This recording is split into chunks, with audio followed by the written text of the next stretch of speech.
Hey, welcome back to Game Brigade. I am Brian, and today we're going to be talking about the games that I'm interested on Kickstarter, either backing or skipping. So this is a series that's really evolved over the last 2 years. Originally, it was just what I'm backing, and then turned into the monthly update. And I thought it would be good to kind of talk about the campaigns at the end of the month, or maybe bi-weekly. I kind of did it bi-weekly a little bit here, to kind of talk about what has changed over the course of the month in terms of my interest level, in terms of where I'm at, because there's obviously campaigns releasing through the month, and we have covered a good amount of them, at least in some form or another. Not all of these have I covered in depth or at all. So this will give you an opportunity to see some of the games that I've at least looked at. So I'm not going to be looking at all the games that are on crowdfunding. If you want me to do that, I always recommend leaving comments. That way for the next video, I can try to include those. Okay. So let's go ahead and jump over to the first game. So Ares Expedition, this is Discovery, Foundations, and Crisis. We talked about this in terms of the games I was excited for coming out for the week. It's a great video. I recommend you guys checking out those videos. I try to put as much effort into them as possible. I think you guys would enjoy them, especially if you like this type of content.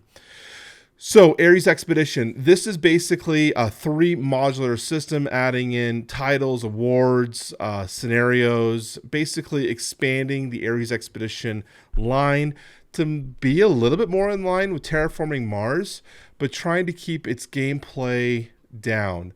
So that is really what we're looking at. So I talked about in the last video that I wasn't really interested in owning Ares Expedition before this campaign, but this has really kind of intrigued me to maybe take a second thought and get in, because you're going to be getting the large Kickstarter exclusive box, so the large game box, which is also extremely intriguing for me, as well as picking up some of the expansions. The biggest reason, and I talked about this a year and a half ago when I first did the Should You Back version of Ares Expedition, is that I like Terraforming Mars at its core. So if I choose to play Ares Expedition, am I choosing to not play Terraforming Mars? Because there's a saying, when you say yes to something, you're saying no to something else. So am I basically telling myself, by investing in Ares Expedition, and am I no longer going to be looking to play Terraforming Mars? And I don't think these are really that correlated, because they're still very different games, but they still have somewhat similar feels. So I'm currently not backing this game, but I have thought about it. So it's one that I am saved. I'm watching it, and I'll take a look as it comes closer to 2 days left. Really look at the campaign as a whole, see what it's offering in terms of Kickstarter exclusives, overall costs, and then I'll make a decision from that point on. The next one we have is Tamashii, Chronicles of Ascend, and we did a full coverage of this one. If you're looking for that, it's the breakdown episode for Tamashii. And so this one I am backing, but only at $1. I really like the world that they've created here. Now, it's not a completely unique world. I believe that it's a whole variety of Asian-themed, Eastern Asian-themed cultures here, really bringing up like Ghost in a Shell. You've got, obviously, Cyberpunk. You've got Android Netrunner. Like, there's a whole bunch of things involved in this, but I do really like the way the game looks. I like the systems. I like the gameplay components.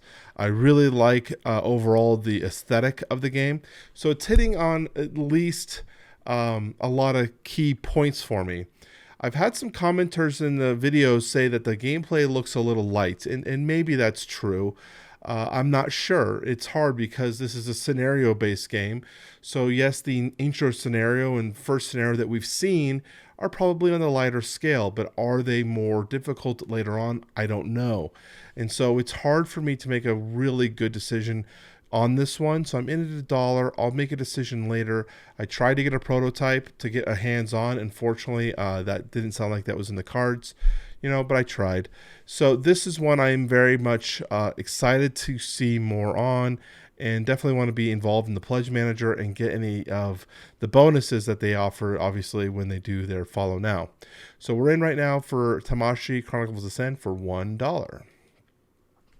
So this is Ryozen. This is one that I actually play tested on TTS, and I think this is one that the mechanics of the game are just not for me. It's got some take that, and because of the way that down here you have these workers that you replace your starting workers with, the way that these are randomized and come out, it's just not a mechanic that I like, that I can get behind, especially with the way that I play games where I'm trying to min max my play style. I want to do the best I can in terms of my action selection. And when you're getting randomly drawn replacements for your workers, and some of them are worse than others that your opponents are getting, is not very good. So, it was an okay game. I'm not in love with the art. Personally, it's kind of hard because half the art I really like, half the art I really don't like. Like, this is great little logo, but I don't like the characters. The guy on the card here, you can't really see it. It's just one of the ugliest cards I've ever seen. This is just like the ugliest thing I've ever seen, and your whole hand is filled with them. It's just ugly, and this guy is not very good. I don't know. So I didn't care for the art. It was hard because I liked parts of it, but not all of it. So Ryozen, I am not backing. So this one, Sorcery, Contested Realm TCG, I wasn't going to cover, but I was just so blown away by the absolute absurdity of $2.6 million and 4,290 backers. And you're probably wondering, how is this doing so well? And I asked myself the same question, like, how is this game doing so well? And I also personally don't like investing as a gamer in a TCG in a world where there's only going to be 4,000 people owning this game. I mean, obviously, how am I going to trade with anyone? How am I going to play the game? Unless I buy enough boxes and teach my friends. But then again, I'm still not trading with anyone. So I don't personally like investing. But I had one of my friends in the player group, Matt, kind of explained that, people do this because they're trying to bank that this might be the next big game. Maybe this is the next Magic the Gathering or something. And if you scroll down here, I wish my big head was out of the way. Maybe I can't do that. I was going to see if I can move myself. If you scroll, here we go. We have the pledge levels. They have some absurdity level pledge levels. So the highest one, this $10,000 one, those are all gone, right? The Avatar of the Realm, there was 4 of those. They are all gone. The Innkeeper, there are 24 people with the Innkeeper. Those are all gone. And they're actually, the prices are a little cheaper, it looks like, than this listing because it's $2,500. This Collectors, this had 100 people. They're all gone. So these guys really shot for the moon in terms of getting some high-level pledges, and people took it, and they're doing well for themselves. Is this the next Magic the Gathering? I don't know. Probably not, but they want to know. These people are basically gambling that it is. So I'm not backing it, but that's one. If you're interested, there's 7 days left to go. So Hamlet, the village building game. So I have grown to really, really enjoy the aesthetic. Why is my computer so slow today? That Hamlet has provided. I think it's such a wonderfully beautiful, good-looking game that probably would be a joy to play. I just don't know if I've got the player group to play this one. And so I'm probably going to wait for retail and hope that my LGS picks this up, and then I'll make a decision then. But I think Hamlet looks great. And I would encourage people, if you are looking for a game, a village builder game with some worker placement, I think this is a really well-designed, beautiful game. So that's Hamlet. Currently not backing, but I would be looking to pick this up later on retail if I could find it and avoid having to pay any kind of shipping costs. Okay, so Tiwanaku. So this one, I was actually going to skip it because of Jesse Anderson, Quackalope's Minesweeper on steroids. I was like, what an awful descriptor.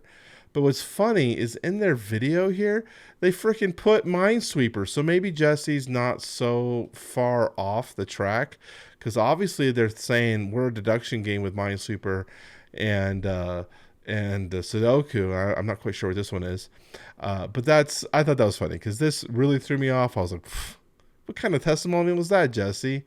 I don't know. He said it like 3 times in different videos too. He's really high on this game.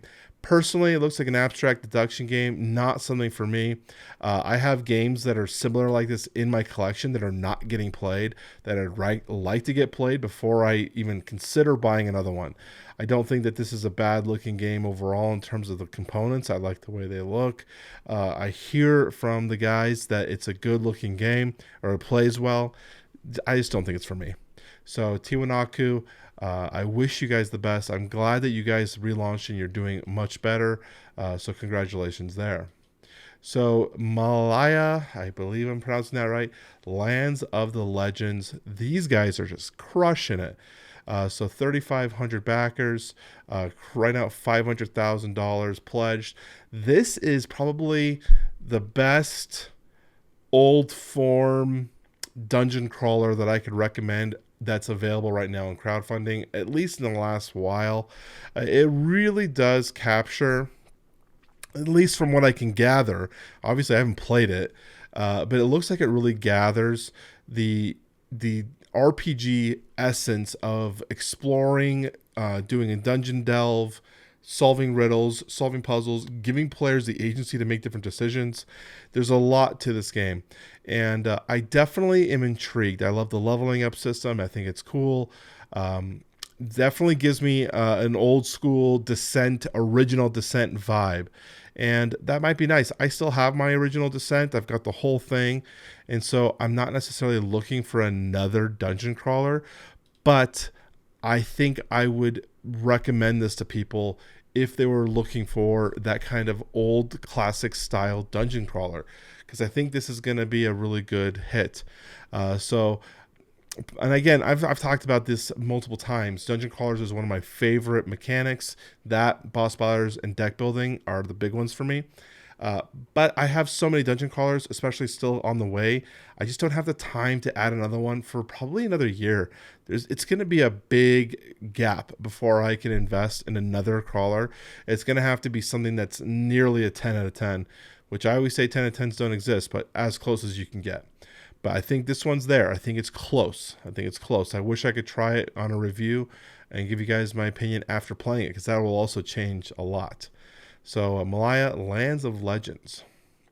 Solar 175. So this is one I've gone back and forth on so many times, mostly because I love the idea of the Euro Legacy space game. I cannot get over how ugly this board is. I think this is just hideous. But, the concept seems cool. But I'm going to hold off on backing it. I just don't think it's going to get played. In my group, we don't play any of our heavier Euros at the moment right now. I'm curious what the legacy components of this are. I do think there's some questions here on some of these miniatures. I think this ship does not look viable in terms of its construction. This guy looks like it's going to break off every single arm on there. But everything else looks fine. Like these 3 look good. But overall, I don't know. I'm just not willing to invest in this one. And I'm not sure if it would get played as much as I need it to get played to justify the cost. So I'm iffy on it, holding off. Which is kind of, I'm trying my best, guys. And I talk about this with you guys. We really want to be intentional with our backing. We want to be smart. We want to be backing games for our collection that are going to get played and also fit well into our overall space. So that's why Solar's not getting the cut today. Jurassic World, The Legacy of Isla Nublar. This is one that I have covered a couple of times, and I think these guys, I feel kind of bad for Prospero Hall. They have been going through the ringer within the comment section. People are just reaming them about the cost of this on Kickstarter versus its retail, the lack of Kickstarter exclusives, and to be honest, they're all very fair. The campaign is $120 for the game. The retail version will be $120, and at the time of the launch, The only Kickstarter exclusive item was this slipcover here, which is not, it's just a slipcover. And a lot of people even will slide this box shape in, so you're not even going to see the slipcover. Like if you want to display this, you're going to have it in a special spot.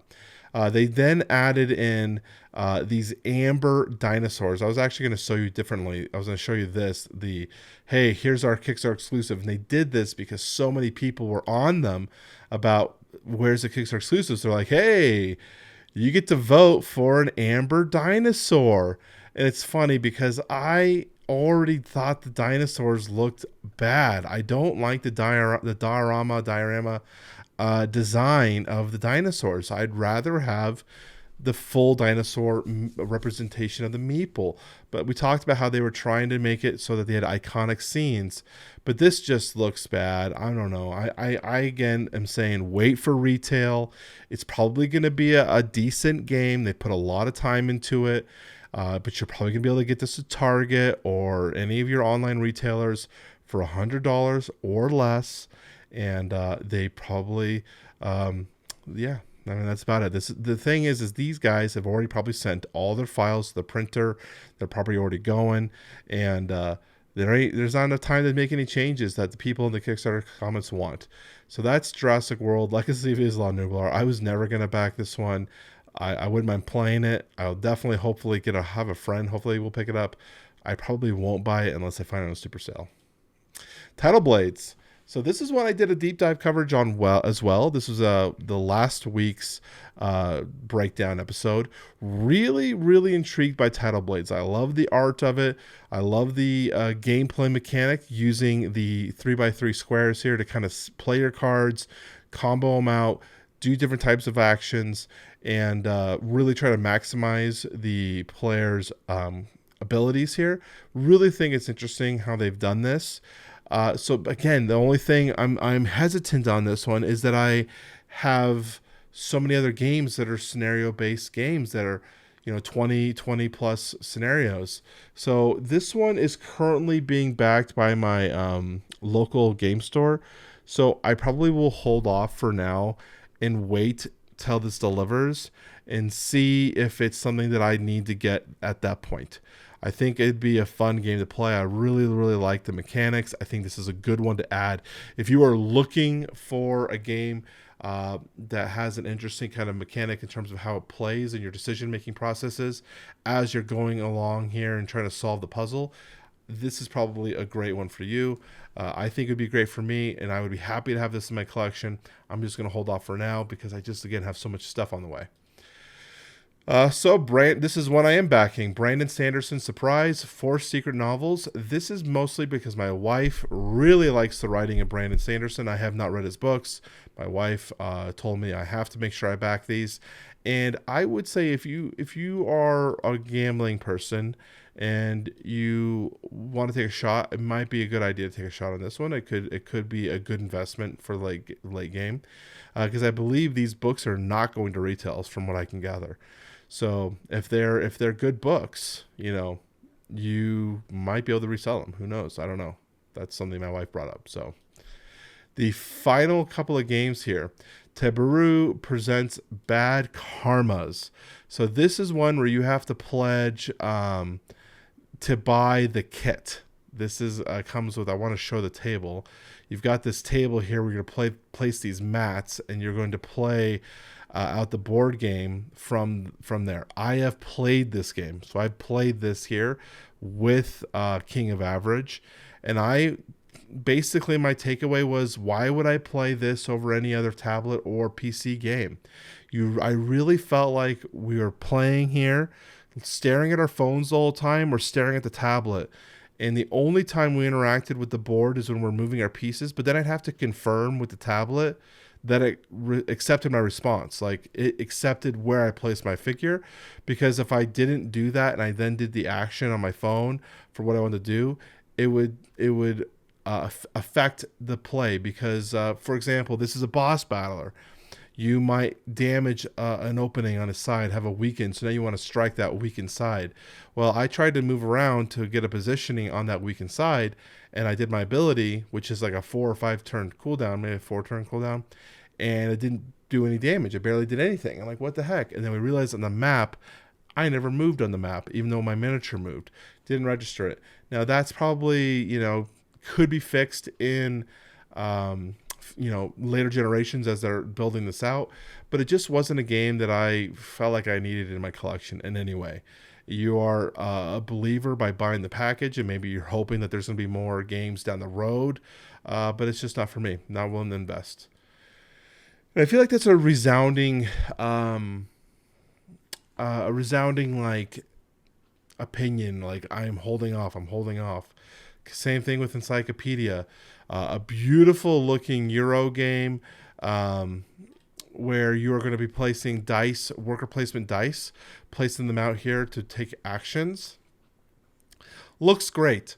And I bet it's a ton of fun. And I actually thought Alex's his testimonial here. This is a game that just feels rewarding at every turn. I am multiple plays deep, and I'm into this, and I am not even remotely bored yet. I don't necessarily like that I'm not even remotely bored yet, because it gives me the impression Alex gets bored often, but it does also say that he really enjoys this game, and that even though he's multiple plays in, he's still excited to keep playing it. That's kind of how I interpreted it. So I am still looking in this one. 17 days ago, it's got plenty of time. I think Alex or Jesse, one of these guys referenced it to Wingspan. I don't know where they're getting that connotation. Maybe because the card art on the animals, but the gameplay seems nothing like Wingspan to me. So take that as you will. I'm definitely interested in this one. I did back Darwin's Journey, so I already have a game that's kind of the animal saving heavy Euro game in my collection. Obviously, they're not going to fit the same niche, but they are definitely within the same theme. So we have multiple themes. Do we need overlapping themes? The only time I overlap themes is when they are very much a theme that I enjoy, like space combat. So that's really the only times, or overlapping themes is when I'm really, really into it. I like this era. I like this stuff, but I don't necessarily need a ton of them. So that's it. That's all of them. I hope I wasn't too much of a downer on this episode. I'm not trying to be a downer. I'm trying to be realistic, talk about what I am interested in and what I'm looking at, and maybe help you guys make back-end decisions if it's something for you or for not for you. Multiples of these games I am interested in, and I would back if it weren't for the fact that I have a good collection already kind of formed, and I've got like 40 Kickstarters still on the way. Like I have so much stuff that it's hard for me to invest in more while I still have stuff unplayed that fits similar niches. So that's why I'm holding off on Tidal Blades, Solar. There's other ones. I can't remember, the Malhya or something like that. Very weird name. But those are the ones would really like to get into. Ares Expedition's another one. It's like, how much overlap would that have with Terraforming Mars? So I don't know. Maybe finding a game like Ares Expedition would work. This is me just kind of free thoughting here.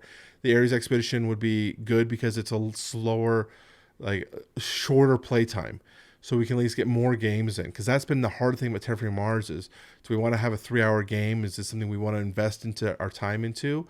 I'm normally fine with that. Some people aren't, because they want to play sometimes multiple games in a night. So that's the only reason. I don't know. That's that. So I'm going to go and wrap this up. I really wish you guys would check out some of my videos if you like. Thank you for the people who've joined the Patreon. We've had a couple of new Patreon subscribers this month, so thank you. I can't ever say thank you enough to the people who choose to support me. If you want to take a look at that, even $1 helps a lot.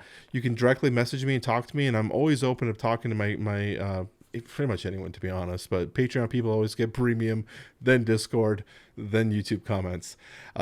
Other than that, join the Discord. Down there, comments are all available in the description, so you can join that stuff.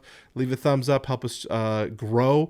We're still trying to grow our subscriber count. I'd love to hit 10,000 because I feel like that's the break point for, the eclipsing of when you've kind of made it. At least I thought that might be it. We'll see.